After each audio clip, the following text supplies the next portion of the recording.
Hello hi അസ്സാം വലൈക്കും. ഇന്നത്തെ എൻ്റെ topic stop complaining and blaming others, അല്ലെങ്കിൽ don't be a blamer or a complainer. ഈ ബ്ലെയിമിങ് എന്ന് പറഞ്ഞാൽ കുറ്റപ്പെടുത്തുക അല്ലേ.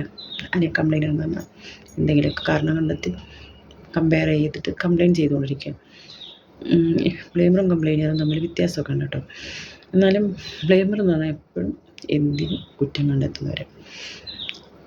കംപ്ലൈൻറ്റ് എന്ന് പറഞ്ഞാൽ കമ്പയർ ചെയ്തുകൊണ്ട് നമ്മൾ എനിക്കിത് കിട്ടിയില്ല എന്ന് പറഞ്ഞ് സങ്കടപ്പെട്ടിരിക്കുന്നവർ. ഈ രണ്ട് കാറ്റഗറിയിലും പെടാത്തവരായിട്ട് ആരെങ്കിലും ഒന്നും ഉണ്ടാവില്ല. എല്ലാവരും ഏതെങ്കിലുമൊക്കെ തലത്തിൽ, ഒന്നില്ലെങ്കിൽ റിലേഷൻ, ഹെൽത്ത്, കരിയർ, അല്ലെങ്കിൽ നമ്മൾ ഫിനാൻഷ്യൽ മണി, ആ ഒരു സിറ്റുവേഷൻസിലൊക്കെ നമ്മളൊക്കെ ഒരു രീതിയിലൊക്കെ ബ്ലെയിമേഴ്സും കംപ്ലൈനേഴ്സും ഒക്കെ തന്നെയാണ്. ഇനി ഒട്ടുമല്ലാത്തവർ വളരെ ചുരുക്കം പേരേ ഉണ്ടാവുള്ളൂ. എന്നാലും ഈ ബ്ലെയിമറും കംപ്ലൈനറും ആകുമ്പോൾ നമ്മൾ ഏറ്റവും കൂടുതൽ കളയുന്നത് എന്താണ്? നമ്മുടെ ടൈമാണ്. നമ്മുടെ ടൈം നമ്മൾ മറ്റുള്ളവരെ കുറ്റപ്പെടുത്താതെ നമ്മളിലേക്കൊന്ന് നോക്കുക. നമ്മളെന്താ ചെയ്തുകൊണ്ടിരിക്കുന്നത്? നമ്മുടെ പ്രഷ്യസ് ആയിട്ടുള്ള ടൈമാണ് നമ്മൾ വേസ്റ്റ് ചെയ്തുകൊണ്ടിരിക്കുന്നത്. നമ്മൾ ചെയ്യേണ്ട ആക്ഷൻസ് മറ്റുള്ളവരെ പറഞ്ഞുകൊണ്ടിരിക്കുന്ന ആ സമയം നമ്മൾ ആക്ഷൻസ് എടുത്തു കഴിഞ്ഞാൽ തീരുന്ന പ്രശ്നമുള്ളൂ. അതിന് പകരം നമ്മൾ റിലേഷൻഷിപ്പിലൊക്കെ എന്തെങ്കിലും ബ്രേക്ക് ത്രൂകൾ വന്നു കഴിഞ്ഞാൽ, ഒരു ബ്രേക്ക് ഡൗൺസൊക്കെ വന്നു കഴിഞ്ഞാൽ നമ്മളെന്ത് ചെയ്യും? നമ്മുടെ പാരൻസിനെ പറയും, അല്ലെങ്കിൽ കുട്ടികളെ പറയും, നമ്മുടെ പാർട്ട്ണറിനെ പറയും. അങ്ങനെ ഇമോഷണലിയൊക്കെ ഡൗൺ ആയി കഴിഞ്ഞാൽ നമ്മളങ്ങനെ കുറ്റപ്പെടുത്തിക്കൊണ്ടിരിക്കും. അതൊക്കെ നമ്മൾ ഒരു ആക്ഷൻ എടുത്തു കഴിഞ്ഞാൽ, നല്ലൊരു ആക്ഷൻ, അല്ലെങ്കിൽ നമ്മൾ ഇമോഷണലി ഫിസിക്കലിയൊക്കെ നല്ലൊരു ആക്ഷൻ എടുക്കുക, അതൊക്കെ ചെയ്ത് കഴിഞ്ഞാൽ തീരുന്ന പ്രശ്നമേ ഉണ്ടാവുള്ളൂ.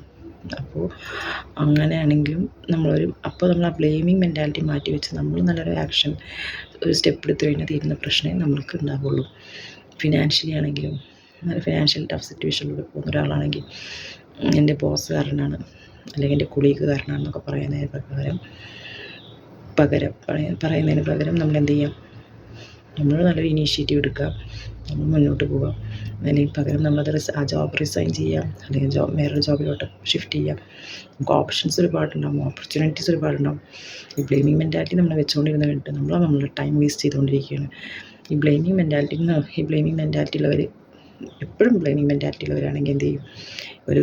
എപ്പോഴും ഒരു നെഗറ്റീവ് സ്പാർക്ക് ഇട്ടുകൊണ്ടിരിക്കും. ഇവരെന്ത് ചെയ്യും? സ്വയം ജീവിക്കില്ല, മറ്റുള്ളവരെ ജീവിപ്പിക്കില്ല. അവരെന്ത് ചെയ്യും? എപ്പോഴും ഈ സിമ്പതി നേടാൻ വേണ്ടി എല്ലാവരുടെ അടുത്തും പോയി കഥ പറഞ്ഞുകൊണ്ടിരിക്കും. അവർ മറ്റുള്ളവരുടെ ടൈമും വേസ്റ്റ് ചെയ്യണം. അതുകൊണ്ട് ഈ എപ്പോഴും ബ്ലെയിമിങ് മെൻറ്റാലിറ്റി കൊണ്ട് നടക്കുന്നവർ ഒരിക്കലും, ഇപ്പോൾ കുറച്ച് ബ്ലെയിമിങ് മെൻറ്റാലിറ്റി ഉള്ള ആളുടെ ആണെങ്കിലും, ചെറുതായിട്ടൊക്കെ ബ്ലെയിം ചെയ്യുന്നവരാണെങ്കിലും, അവരും നല്ല ബ്ലെയിമിങ് മെൻറ്റാലിറ്റി ഉള്ള ഒരാളാണെങ്കിൽ അവർ മറ്റുള്ളവരുടെ ടൈമും കൂടി വേസ്റ്റ് ചെയ്യുക. അവരെന്തായാലും ഒരു വിക്ടിം സ്റ്റോറി ടെല്ലറായിരിക്കും. അതായത് എപ്പോഴും ഞാനാണ് എൻ്റെ കഷ്ടപ്പാട് നോക്കി എന്നൊക്കെ പറഞ്ഞിട്ട് ഇങ്ങനെ കഥ പറഞ്ഞുകൊണ്ടിരിക്കും. പിന്നെയാണെങ്കിൽ അവർ പൊതുവെ ഗോസിപ്പിംഗ് മെൻറ്റാലിറ്റി ഉണ്ടാവും അവർക്ക്. അപ്പോൾ കണ്ടില്ലേ, അപ്പുറത്തെ ഇത്താടെ അവസ്ഥ, നമ്മുടെ അവസ്ഥ നോക്കി എന്നൊക്കെ പറഞ്ഞുകൊണ്ടിരിക്കും. അപ്പോൾ അങ്ങനെയൊക്കെ പറയാം. അതൊക്കെ കേൾക്കാൻ നമ്മളല്ലേ ചെവി കൊടുക്കുന്നത്? നമ്മളുടെ കാര്യം നോക്കി നമ്മുടെ ലൈഫ് നമ്മുടെ റെസ്പോൺസിബിലിറ്റിയാണെന്ന് എടുത്തു കഴിഞ്ഞാൽ, നമ്മൾ അതിനുള്ള ഇനീഷ്യേറ്റീവ്സ് എടുത്തു കഴിഞ്ഞാൽ തീരുന്ന പ്രശ്നം ഉണ്ടാവുള്ളൂ. അപ്പോൾ എല്ലാവരും നമ്മൾ മറ്റുള്ളവരുടെ കാര്യങ്ങളിലേക്ക് നോക്കാതെ നമ്മുടെ ലൈഫിലേക്ക് ഫോക്കസ് ചെയ്തിട്ട് നമ്മൾക്ക് വേണ്ട ഇനീഷ്യേറ്റീവ്സ് നമ്മളെടുത്തു കഴിഞ്ഞാൽ നമ്മളുടെ ലൈഫ് നല്ല സ്മൂത്തായി പോകും. പിന്നെ എന്തെങ്കിലും കാര്യം ലൈഫിൽ ചെയ്തിട്ടുണ്ടെങ്കിൽ ഞാൻ പറഞ്ഞല്ലോ, ഫോർഗീവ് ചെയ്ത് കഴിഞ്ഞാൽ നമ്മൾ ബ്രോഡ് മൈൻഡഡ് മെൻറ്റാലിറ്റിയോട് കൂടി ജീവിച്ചു കഴിഞ്ഞാൽ എന്ത് ചെയ്യും? നമ്മുടെ ലൈഫ് സ്മൂത്താവും. ഫോർഗീവ് ചെയ്തിട്ട് നമുക്ക് മുന്നോട്ട് പോകാൻ പറ്റും. നമ്മളെ ബിലീഫ്സ്, നമ്മൾ കൊണ്ടു നടക്കുന്നതൊക്കെ നമ്മുടെ ലൈഫിലുള്ള ഏറ്റവും ക്ലോസ്ഡ് റിലേഷൻസ്, നമ്മളെ ബിലൗഡ് റിലേഷൻസിനാണ് അഫക്റ്റ് ചെയ്യുന്നത്. നമ്മളുടെ ഡ്രീംസൊക്കെ റിയാലിറ്റിയായി കാണണമെന്നുണ്ടെങ്കിൽ നമ്മളെന്ത് ചെയ്യണം? നമ്മൾ ഈ ബ്ലെയിമിങ് മെൻറ്റാലിറ്റിയൊക്കെ മാറ്റി വെച്ച് നമ്മൾ ഇനീഷ്യേറ്റീവ്സ് എടുക്കണം. എന്നിട്ട് എല്ലാവരോടുള്ള ഗ്രഡ്ജസൊക്കെ മാറ്റി വെക്കുക. ആ ഗ്രഡ്ജസൊക്കെ മാറ്റി വെച്ച് നമ്മളുടെ ഡ്രീംസൊക്കെ റിയാലിറ്റിയായി കാണാൻ നമ്മൾ അതിന് മാത്രം ഫോക്കസ് ചെയ്യുക. നമ്മുടെ ലൈഫിൽ ഫോക്കസ് ചെയ്യുക. മറ്റുള്ളവരെന്ത് ചെയ്യുന്നു, മറ്റുള്ളവരുടെ ലൈഫിൽ എന്ത് സംഭവിക്കുന്നു എന്നുള്ളത് നമുക്ക് കാര്യമാക്കേണ്ട കാര്യമല്ലത്. അത് അവരെടുക്കേണ്ട ഇനീഷ്യേറ്റീവ്സാണ്. നമ്മളുടെ ലൈഫിൽ എടുക്കേണ്ട ഇനീഷ്യേറ്റീവ്സ് നമ്മളുടെ റെസ്പോൺസിബിലിറ്റിയാണെന്ന് മനസ്സിലാക്കിക്കൊണ്ട് ജീവിച്ചു കഴിഞ്ഞാൽ തീരുന്ന പ്രശ്നമേ നമ്മുടെ ലൈഫിലുള്ളൂ. അപ്പോൾ എല്ലാവരും അവരവരുടെ കാര്യങ്ങളിലേക്ക് ഫോക്കസ് ചെയ്ത് കഴിഞ്ഞാൽ എല്ലാവരുടെ ലൈഫും സ്മൂത്തായി പോകും. അപ്പോൾ ഈ ബ്ലെയിമിങ് ബ്ലെയിമിങ് മെൻറ്റാലിറ്റി മൊത്തത്തിൽ മാറ്റി വെച്ചാൽ നമുക്ക് നമ്മുടെ ഫിനാൻഷ്യലി ആണെങ്കിലും നമ്മുടെ റിലേഷൻഷിപ്പിലാണെങ്കിലും ഹെൽത്ത് വൈസ് ആണെങ്കിലും പിന്നെ അതുപോലെ തന്നെ കരിയറിലാണെങ്കിലും നല്ല ഗ്രോത്ത് കാണാൻ പറ്റും.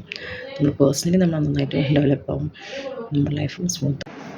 അപ്പോൾ അതുകൊണ്ട് ഒരു ബ്ലെയിമറും കംപ്ലൈനറും ആവാതെ നമ്മുടെ ലൈഫിൽ ഫോക്കസ് ചെയ്യാം. Thank you for listening to me. By.